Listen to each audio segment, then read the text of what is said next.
ይኹን ዳአምበር ኣብ ዝተወተንሉ ቦታ ኩሉ ምኩራብ ሰሪሖም ኦሪት እናተማሃሩ ሃይማኖቶም የጽኑዕ ነይሮም ማለት እዩ። ኣብ ተፈላለየ ቦታ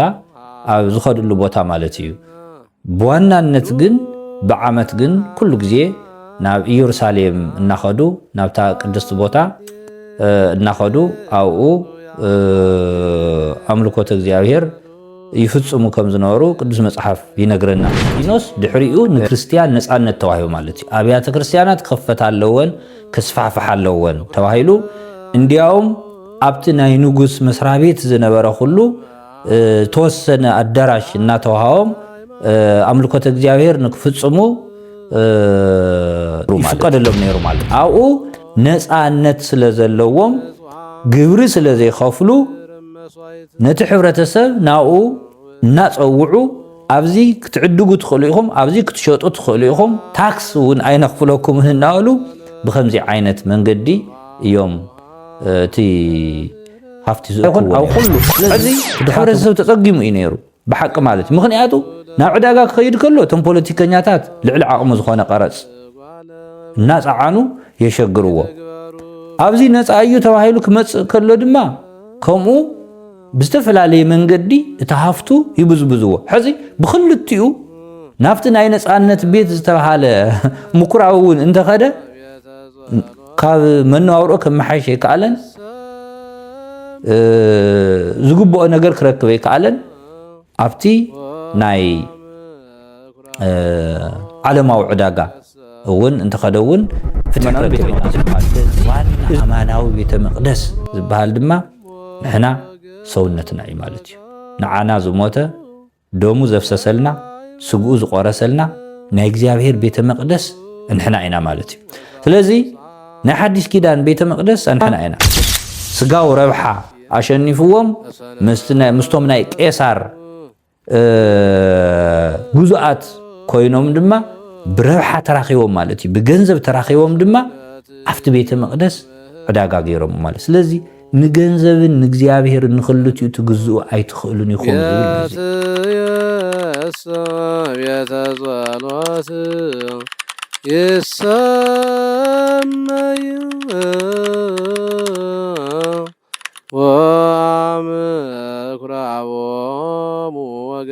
በስመ አብ ወወልድ ወመንፈስ ቅዱስ አሃዱ አምላክ ይትባረክ እግዚአብሔር አምላክ አበዊነ እስመ ሐወፀ ወተሰሃለ ህዝበ ዚአሁ ንህዝቡ ይቅርታ ምሕረት ዘብዝሐ ናይ ቅዱሳን አቦታትና አምላኽ እግዚአብሔር ስሙ ዝተመስገነ ይኹን። ኣብ መላእ ዓለም ዘለኹም ኩልኹም ናይ ኦርቶዶክሳዊት ተዋህዶ ቤተክርስቲያን እምነት ሰዓብቲ ዝኾንኩም እንኳዕ ብድጋሚ ንጾም ኣርብዓ በሰላም ብጥዕና ኣብፅሓና ኣብፅሓኩም። ሕዚ ኣብ ሳልሳይ ሰንበት ኢና ዘለና ኩላትና ከም ትፈልጥዎ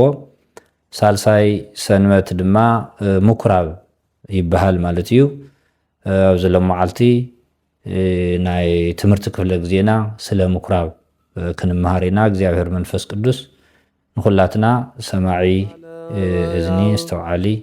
ልቦና ይዓድለና።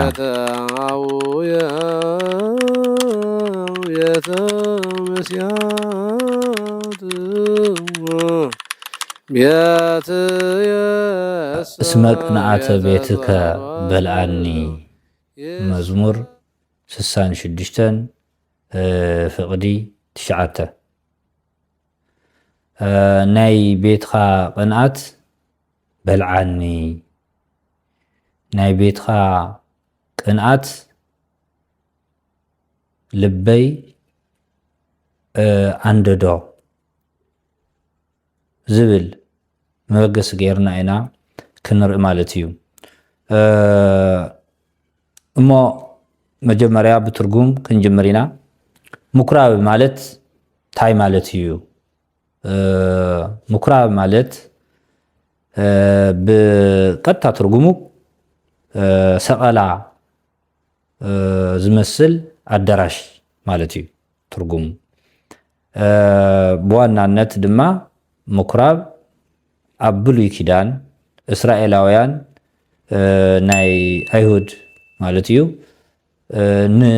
ናይ ጸሎት ቤት ጸልዩሉ ዝነበሩ ኣምልኮት ዝፍጽሙሉ ዝነበሩ መስዋዕቲ ዝስውኡሉ ዝነበሩ ማለት እዩ ምኩራብ ማለት በዚ ሕዚ ብሓዲስ ኪዳን ብናትና ቤተ መቅደስ ወይ ቤተ እግዚአብሔር ወይ ድማ ቤተ ክርስቲያን ዝብል ክንወስዶ ንኽእል ኢና ማለት እዩ እሞ ምኩራብ ማለት እዚ ማለት እንትኸውን ኣብ ዮሐንስ ወንጌል ምዕራፍ 4 ካብ ፍቕዲ 20 ክንርኢ ከለና ስግደትን መስዋዕትን ኣብ ኢየሩሳሌም ጥራይ እዩ ኢሎም ይኣምኑ ነይሮም ማለት እዩ እስራኤላውያን ወይ ኣይሁድ ይኹን ደኣ እምበር ኣብ ዝተወተንሉ ቦታ ኩሉ ምኩራብ ሰሪሖም ኦሪት እናተምሃሩ ሃይማኖቶም የጽንዑ ነይሮም ማለት እዩ ኣብ ተፈላለየ ቦታ ኣብ ዝኸድሉ ቦታ ማለት እዩ በዋናነት ግን ብዓመት ግን ኩሉ ግዜ ናብ ኢየሩሳሌም እናኸዱ ናብታ ቅድስቲ ቦታ እናኸዱ ኣብኡ ኣምልኮተ እግዚአብሔር ይፍጽሙ ከም ዝነበሩ ቅዱስ መጽሓፍ ይነግረና ማለት እዩ ሕዚ ሎም መዓልቲ ንምሃሮ ዘለና እቲ ቅዱስ ወንጌል እውን ኣብ ዮሐንስ ወንጌል ምዕራፍ 2 ካብ ፍቕዲ 12 ጀሚሩ ዘሎ ሓይለ ቃል እዩ እዚ ብዝርዝር ክተንብቦ ትኽእሉ ኢኹም ማለት እዩ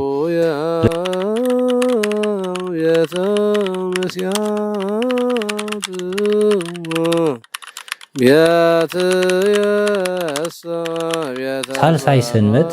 ንምንታይ እዩ ምኩራብ ተባሂሉ ምክንያቱ ሕዚ ዘለናዮ መጀመርያ ዝወረደ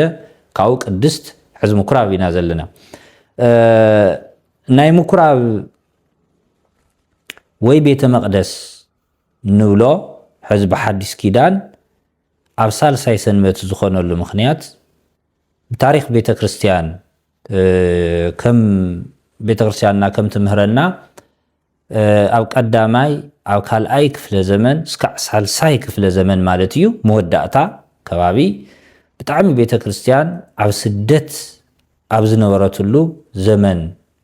እዩ ነይሩ ማለት እዩ ስደት ማለት እንታይ ማለት እዩ ሓደ ክርስቲያን ነፃነት ኣይነበሮምን ኣምልኮተ እግዚአብሔር ዝፍጽሙሉ ቤተ ክርስቲያን ክሰርሑ ኣይክእሉን ክርስቲያን እየ ኢሎም እውን ክዛረቡ ይክእሉን ማለት እዩ እዚ ንዝዛረቡ ድማ ብሰማዕትነት ይቅተሉ ነይሮም ማለት እዩ ብዝተፈላለየ ግፍዒ ማለት እዩ ሕዚ ኣብ መወዳእታ ሳልሳይ ክፍለ ዘመን ከምቲ ንፈልጦ ኩላትና ናይ መጀመርያ ናይ ክርስቲያን ንጉስ ዝበሃል ወዲ እሌኒ ቆስጠንጢኖስ ማለት እዩ ንሱ እዩ ንቤተ ክርስቲያን ነፃነት ዝሃባ ድሕሪኡ ቤተ ክርስቲያን ቅድሚኡ እንተሰርሑ እውን ይዕፀው ነይሩ ማለት እዩ ብምልኦም ቶም ዓላውያን ነገስታት ኣብያተ ክርስቲያናት ይተኣፀዋ ኣብያተ ጣዖታት ይትርሃዋ ኣብያተ ክርስቲያን ዝበሃል ቤተ ክርስቲያን ዝበሃል ክዕፀ ኣለዎ እናበሉ ናይ ጣዖት ቤት ግን ክስፋሕፋሕ ኣለዎ ዝብል ኣዋጅ እዚ መርህ ገይሮም ኣዋጅ እናገበሩ እዮም ነቶም ክርስቲያን ብግፍዒ ዝቐትልዎም ነይሮም ኣብ መብዛሕትኡ ድማ ታሪክ ቤተ ክርስቲያን ከም ንፈልጦ ኣብ ካታኮምብ ኣብ ግበ ምድር ኣብ ምድሪ ውሽጢ ኣምልኮተ እግዚአብሔር ይፍጽሙ ነይሮም ማለት እዩ እሞ ኣብ ሳልሳይ ሰንበት ምኩራብ ዝተባሃለሉ ምክንያት ድሕሪ ቅዱስ ንብሎ ኢና ወዲ ንግስት ቅድስት ኢሌኒ ወዳ ቆስጠንጢኖስ ድሕሪኡ ንክርስቲያን ነፃነት ተዋሂቡ ማለት እዩ ኣብያተ ክርስቲያናት ከፈታ ኣለወን ክስፋሕፋሕ ኣለወን ተባሂሉ እንዲያውም ኣብቲ ናይ ንጉስ መስሪያ ቤት ዝነበረ ኩሉ ተወሰነ ኣዳራሽ እናተዋሃቦም ኣምልኮተ እግዚአብሔር ንክፍጽሙ ይፍቀደሎም ነይሩ ማለት እዩ ስለዚ ኣብ ሳልሳይ ሰንበት ዝኾነሉ ምክንያት ካብ ሳልሳይ ክፍለ ዘመን መወዳእታ ጀሚሩ እዙይ ናይ ቤተ መቅደስ ምስፍሕፋሕ ናይ ኣብያተ ክርስቲያናት ምስፍሕፋሕ ዝተፈቀደሉ ስለ ዝኾነ ቅዱስ ያሬድ ድማ ነዚ መሰረት ገይሩ ብመንፈስ ቅዱስ ተቃኒዩ ኣብ ሳልሳይ ሰንበት ምኩራብ ዝበለሉ ምክንያት እዚ እዩ ማለት እዩ ሓደ ካልኣይ በዚ ዕለዚ ናይ ቤተ መቅደስ ምንጻህ ዝተገበረሉ ብምዃኑ በዚ ምኽንያት እዚ ድማ ኣብ ሳልሳይ ወይ ኣብቲ ዘለናሉ ጾም ቤተ ምኩራብ ዝብል ዝነበረ ብናትና ድማ ቤተ መቅደስ ወይ ቤተ ክርስቲያን ተስፋፍሐሉ ስለ ዝኾነ በዚ ምኽንያት እዩ ማለት እዩ ወምኩራቦሙ ወገሰጾሙ ያርምሙ አንከሩ ምህሮቱ ክርስቶስ ኣብ ቤተ መቅደስ ንዝነብሩ ሰባት ንምንታይ ገሪፉ ኣባሪርዎም ብኸመይ እዩ እቲ ቤተ ምኩራብ ናብ ዕዳጋ ተቐይሩ ዝብል እዚ ብጣዕሚ ወሳኒ ዝኾነ ብስብሓት እውን ክንሪኦ ዘለና እዩ ብሓቂ ማለት እዩ ምክንያቱ ናይ ዝኹሉ ናይ ሎማዓልቲ ናይ ትምህርትና ዋና ርእሲ ኣብዚ እዩ ዘሎ ማለት እዩ ኢየሩሳሌም ኣብ ሮም ባዕዳዊ ግዝኣት እያ ነይራ ብዘመነ ክርስቶስ ማለት እዩ ስለዚ ኣብ መግዛእቲ ባዕዳውያን ሮማውያን ስለ ዝነበረት ብጣዕሚ ትጭቆና ካብ ግዜ ናብ ግዜ እናበርትዐና ሓየለ ይኸይድ ነይሩ ማለት እዩ ስለ ዝኾነ ድማ ኩሉ ንባዕሉ በብዝጥዕሞ መንገዲ ገንዘብ ዝረኽበሉ ኩነታት የመቻቹ ነይሩ ማለት እዩ ምክንያቱ ኣብ ባዕዳውያን መግዛእቲ ስለ ዘለው ኩሉ ነናይ ባዕሉ ህይወቱ ዝዕብየሉ ይደሊ ነይሩ ማለት እዩ ክልተ ነገር ክንርኢ ንኽእል ኢና ሓደ ገሊኡ መነባብርኡ ንምምሕያሽ ናይ ቄሳር ስልጣን ናይቲ ሮም ገዛእ ዝኾነ ናይቲ ቄሳር ስልጣን ንሱ ተፀጊዑ ኣብ ዕዳጋ ኣብ ዝተፈላለዩ ቦታታት ናይቲ ቄሳር እውን ናይ ፖለቲካ መሳርሒ ኮይኑ ምስኡ ተፀጊዑ ኣብ ዕዳጋ ቀረፅ ይቀርፅ ነይሩ ማለት እዩ ዝተፈላለየ ናይ ዕዳጋ ማእኸላት ማለት እዩ ካልኣይ ኣብ ናይ ሃይማኖት ቦታ ንኣብነት ኣብቲ ምኩራብ ማለት እዩ ኣብቲ ዋና ትምህርትና ኣብ ምኩራብ ድማ ናይ ሃይማኖት ነፃነት ሽፋን እናገበሩ ንፖለቲከኛታት እውን እናእመኑ ካብ ቀረፅ ነፃ ክትኾኑ ኢኹም እናበሉ ኣብቲ ቤተ መቅደስ እቲ ምኩራብ ናይ ዕዳጋ ማእኸል ገይሮሞ ነይሮም ማለት እዩ ናይ ዕዳጋ ማእኸል ገይሮሞ ነይሮም ማለት እዩ ስለዚ ሕዚ ብክልተ ነገር እዩ ሓደ ምስቲ ናይ ቄሳር ስልጣን ተጎዝጉዞም ኣብ ዕዳጋ ነቲ ድኻ ነቲ ማእኸላይ መነባብሮ ዝነብር ብቀረፅ የሳቀይዎ ነይሮም ማለት እዩ በዚ ድማ ምስኡ ውዕል ፈፂሞም ብውሽጢ ምስኡ ውዕል ፈፂሞም ድማ ነፃ ኣብ ቤት ምኩራብ ኣብቲ ምኩራብ ብነፃ ቀረፅ ዘይብሉ እናበሉ ሕዚ እቲ መብዛሕትኡ ዕዳጋ ናበይ መፅኡ ማለት እዩ ናብቲ ምኩራብ መፅኡ ማለት እዩ ስለዚ እቲ ዕዳጋ ብከምዚ እዩ ኣብቲ ምኩራብ ዘጋውሕዎ ነይሮም ማለት እዩ ካብኡ እቲ ዝጉዳእ ማሕበረሰብ ግን እቲ ድኻ እዩ ነይሩ እቲ ፅጉም እዩ ነይሩ ምክንያቱ ናይ ድኻ ሕብረተሰብ ንብረት ብምሉኡ ሙልጭ ኢሉ ብዝተፈላለየ ምክንያት ማለት እዩ ኣብ ኢድ እቶም ምስ ቄሳር ተፀግዑ ፖለቲከኛታት ኣብ ትዕዳጋ እናቐረፁ ኸቢሮም ስለ ዝነበሩ እቲ ንብረት ናብኣቶም ኣትዩ ነይሩ ታፍቲ ናብኣቶም ኣትዩ ነይሩ ማለት እዩ ካልኣይ ድማ ከም ካህናት ኣብቲ ከም ፈሪሳውያን ማለት እዮም ኣብቲ ቤት ምኩራብ ኣብቲ ምኩራብ ዘገልግሉ ፖለቲከኛታት ድማ ምስኣቶም ተፀጊዖም ኣብቲ ምኩራብ ብዝረኽብዎ ገንዘብ ድማ ብዙሕ ገንዘብ ይእክቡ ስለ ዝነበሩ ኣብ ኢድ እቶም ፈሪሳውያን ወይ ድማ እቶም ካህናት ብኣጠቃላሊ ኣትዩ ነይሩ ማለት እዩ ስለዚ ሕዚ እቶም መንፈሳውያን ፖለቲከኛታትን እቶም ምስ ቄሳር ተፀጊዖም ዘለው ናቱ ስራሕ ፈጸምቲ ዝኾኑ ፖለቲከኛታትን ኣብ ክልቲኦም ትንብረት ኣትዩ ስለ ዝነበረ ካብኡ እዚ ንብረት ብሙሉኡ ካብቲ ድኻ ወፂኡ ኣብ ክልቲኦም ነይሩ ማለት እዩ ሓደ ኣብቲ ምኩራብ ዘገልግሉ ካህናት ፈሪሳውያን ጸሓፍት ሰዱቃውያን ካልኣይ ድማ ኣብቲ ዕዳጋ ዘለው ናይቲ ቄሳር ግዙኣት ዝኾኑ ናቱ መፈጸምቲ ግብሪ ዝኾኑ ማለት እዮም ስለዚ ንሰብ ዝጭነቕ ጎይታ ንድኻ ዝጭነቕ ጎይታ ንነፃነት ዝመፀ ዝተወልደ ጎይታ ካብ ድኻ ሕብረተሰብ ብግፍዒ ዝተኣከቡ እንስሳት ኣባጊዕ ሃፍቲ ኣብቲ ቤተ መቅደስ ዝነበሩ ብሙሉኡ እዚ ቤት እዚ ናይ ኣቦይ ቤት ናይ ጸሎት ቤት እምበር ናይ ሽፍታ ናይ ሸፋቱ ቤት ኣይኮነን ናይ ዓመፅቲ ቤት ኣይኮነን ሰብ ዝጉድኣሉ ቤት ኣይኮነን ንስኹም እናኸበርኹም እቲ ድኻ ዝጉድኣሉ ቤት ኣይኮነን ኢሉ ብሙሉኡ ኣብቲ ቤተ መቅደስ ዝነበሩ ካብ እስራቶም ፈቲሑ ሲየጡ ዝነበሩ ኣብኡ ዝነበረ ሃፍቲ ብሙሉኡ ፀራሪጉ ዘንፀሃሉ ናይ ቤተ መቅደስ ምንፃህ መዓልቲ ዝተፈጸመሉ በዚ ምክንያት እዩ ማለት እዩ ስለዚ ብኸመይ እዩ እቲ ምኩራብ ናይ ዕዳጋ ቦታ ኮይኑ ንዝብል እዚ እዩ ትምስጢሩ ማለት እዩ ኣብኡ ነፃነት ስለ ዘለዎም ግብሪ ስለ ዘይኸፍሉ ነቲ ሕብረተሰብ ናብኡ እናፀውዑ ኣብዚ ክትዕድጉ ትኽእሉ ኢኹም ኣብዚ ክትሸጡ ትኽእሉ ኢኹም ታክስ እውን ኣይነኽፍለኩም እናበሉ ብከምዚ ዓይነት መንገዲ እዮም እቲ ሃፍቲ ዝእክብዎ ነይሮም ማለት ስለዚ እቲ ድኻ ተጎዲኡ ስለ ዝነበረ እቲ ናይ እግዚኣብሔር ቤት ድማ እቲ ናይ ጸሎት ቤት ድማ እቲ ድኻታት ክሕገዝሉ ዝግብኦ ቤት ድማ ናይ ንግዲ ቤት ኮይኑ ውሑዳት ኣብኡ ዝነበሩ ናይ ሃይማኖት ኢሊታት ጥራሕ ተረባሕቲ ኮይኖም ካብኡ ድማ ናይቲ ቄሳር ኣገልገልቲ ዝኾኑ ናቱ ፖለቲካ ዘካይዱ ድማ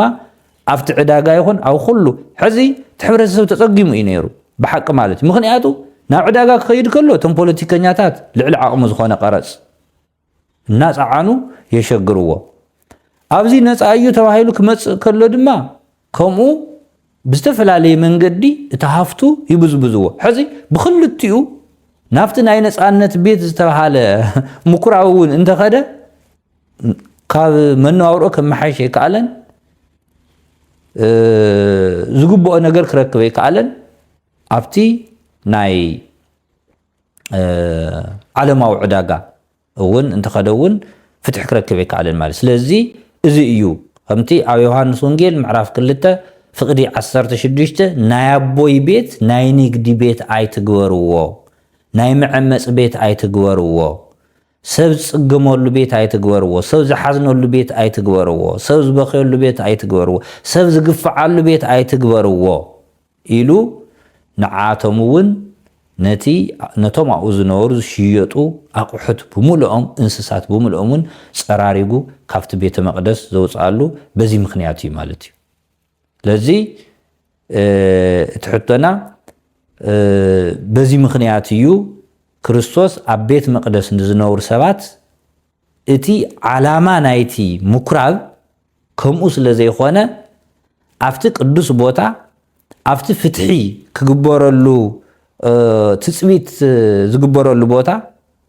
ክርከበሉ ፍትሒ ክርከበሉ ትፅቢት ዝግበረሉ ቦታ ኣብቲ ናይ ምሕረት ቦታ ኣብቲ ናይ ፍቕሪ ቦታ ኣብቲ ናይ ርሕራሕ ቦታ ናይ ጭካኔ ቦታ ናይ ዓመፅ ቦታ ናይ ፖለቲካ መሳርሒ ናይ ሃፍቶም ምዕበይ ናይ ግሎም ገይሮም ስለ ዝነበሩ በዚ ምክንያት እዩ ማለት እዩ ስለዚ ብኸመይ ናብ ዕዳጋ ተቐይሩ ንምንታይ ኸእዩ ነቶም ኣብኡ ዝነበሩ ሸቐጣ ሸቐጥ ሽቅጡ ዝነበሩ ናይ ሸቐጥ ቤት ስለ ዝገበርዎ ዘውፅኣሎም በዚ ምክንያት እዩ ማለት እዩ ስለዚ ሕዚ እዚ ናይ ብሉይ ኪዳን ምኩራብ ክንርኢ ከለና እዩ ማለት እዩ ወምኩራቦሙ ወገሰጾሙ ያርምሙ አንከሩ ምህሮቶም ወገ ናይ ሓዲስ ኪዳን ምኩራብ ድማ ክንርኢ ከለና ቤተ መቅደስ ማለት እዩ ብፍላይ በዋናነት ትኩረት ዝገብር ናይ ሓዲስ ኪዳን ቤተ መቅደስ ዝበሃል ሰውነትና እዩ ማለት እዩ ናይ ሓዲስ ኪዳን ቤተ መቅደስ እንታይ ይመስል ኣብ ቀዳማይ ቆሮንቶስ ምዕራፍ 6 ካብ ፍቕዲ 19 ክንርኢ ከለና ብዋጋ ተዓዲግኩም ኢኹም እሞ ስጋኹም ቤት መቅደስ እቲ ኣዋኻቱም ዘሎ ከኣምላኽ ተቐበልኩሞ መንፈስ ቅዱስ ኢኹም ናይ ርእስኹም እውን ከም ዘይኮንኩምስ ኣይትፈልጡን ዶ ስለዚ ብስጋኹም ንኣምላኽ ኣኽብርዎ እዚ ማለት እዩ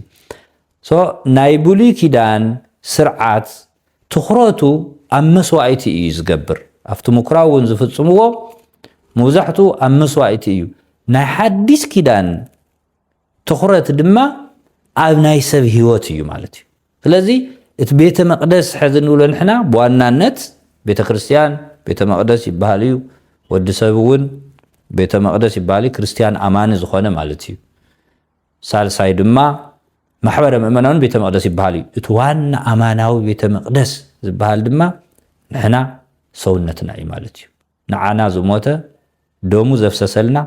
ስግኡ ዝቆረሰልና ናይ እግዚአብሔር ቤተ መቅደስ እንሕና ኢና ማለት እዩ ስለዚ ናይ ሓዲስ ኪዳን ቤተ መቅደስ እንሕና ኢና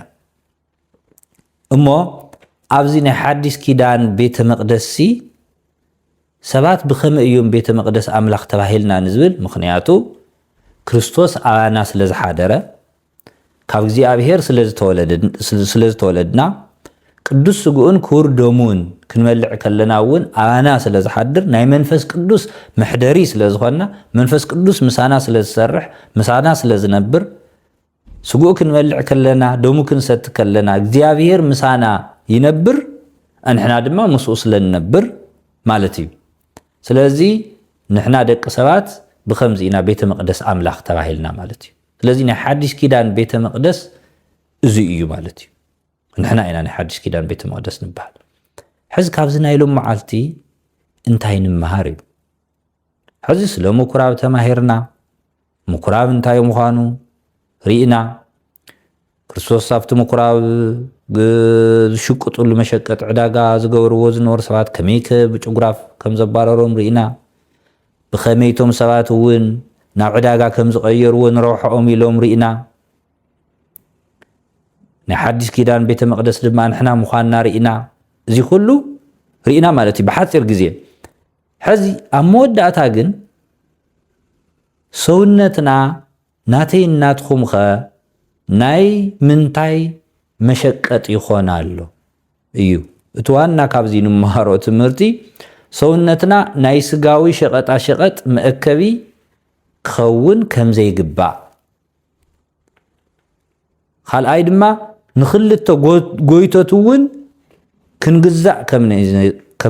ከም ዘይግባአና ምክንያቱ ንኽልተ ጎይቶት ማለት እንታይ ማለት እዩ ብፍላይ ኣብቲ ምኩራብ ዝነበሩ ኢኹም መራሕቲ ሓደ ናይ ሃይማኖት ስርዓት ከካይዱ ይደልዩ ካልኣይ ድማ ስጋው ረብሓ ኣሸኒፍዎም ምስቶም ናይ ቄሳር ጉዙኣት ኮይኖም ድማ ብረብሓ ተራኺቦም ማለት እዩ ብገንዘብ ተራኺቦም ድማ ኣብቲ ቤተ መቅደስ ዕዳጋ ገይሮም ማለት ስለዚ ንገንዘብን ንእግዚአብሔርን ንኽልቲኡ ትግዝኡ ኣይትኽእሉን ኢኹም ዝብል ነዚ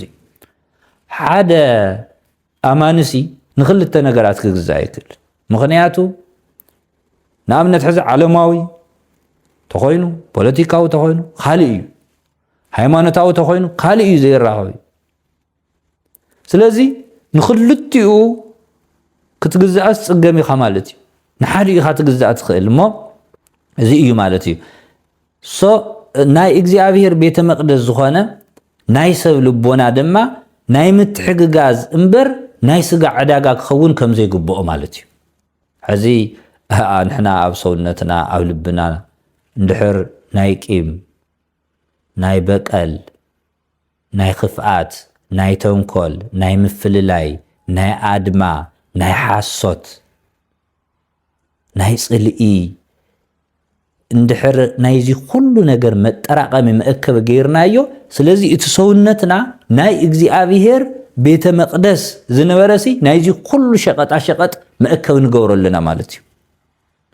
ካብዚ ኢና ሓዘን ሕናውን ሰውነትና ክነንጽሃሉ እዩ እዚ ናይ ሎም መዓልቲ ትምህርቲ ካብዚ ኩሉ ነገር እዚ ብንስሓ ከምቲ ጎይታ ብጭጉራፍ እናገረፈ ኩሉ ሸቀጣ ሸቀጥ ገይሮም ዝነበሩ መእከብ ገይሮም ዝነበሩ ዘባረሮም ኣነ ንስኹም እውን ብንስሓ ዝበደልናዮ ኩሉ ካብ ሰውነትና ሓፂብና ፀሪግና ከምቲ ምንጻህ ቤተ መቅደስ ዝበሎ ሰውነትና ክነንጽሃሉ ኣብዚ ናይ ጾም ወቅቲ እዚ ኢና ክንመሃር ዘለና ስለ ምኩራብ ተማሂርካ ጥራሕ ምኻድ ፈሪሳውያን ከምዚ ይገብሩ ነይሮም ኣብ ምኩራብ ጥራሕ ኢልካ ምኻድ ንሳቶም ናይ ፖለቲካ ናይ ጥቅሚ መሳርሒ ገበርዎ ነይሮም ምኩራብ ጥራሕ ኢልካ እዚ ፈሊጥካ ጥራሕ ምኻድ ዘይኮነሲ እቲ ዋና ናይ ክርስቲያን ዓላማ ኣነ ከህይወተይ እቲ ናይ እግዚአብሔር ቤተ መቅደስ እንታይ ኣሎ ኣብ እምነት ቦታ ኮይንካ ኣብ ናይ ጸሎት ቤት ኣብ ናይ ምሕረት ቤት ኮይንካ ናይ እምነት ተግባር እንድሕር ዘይትገብር ኮይንካ ክርስቶስ ጭጉራፉ ከም ዘልዕል ንምሃረሉ እዩ ማለት እዩ ስለዚ ካልእ እውን ንምሃረሉ ከምዚ ዓይነት እውን ሰባት ክገጥሙና ይኽእሉ ማለት እዩ ኣብ ምኩራብ ወይ ኣብ ቤተ መቅደስ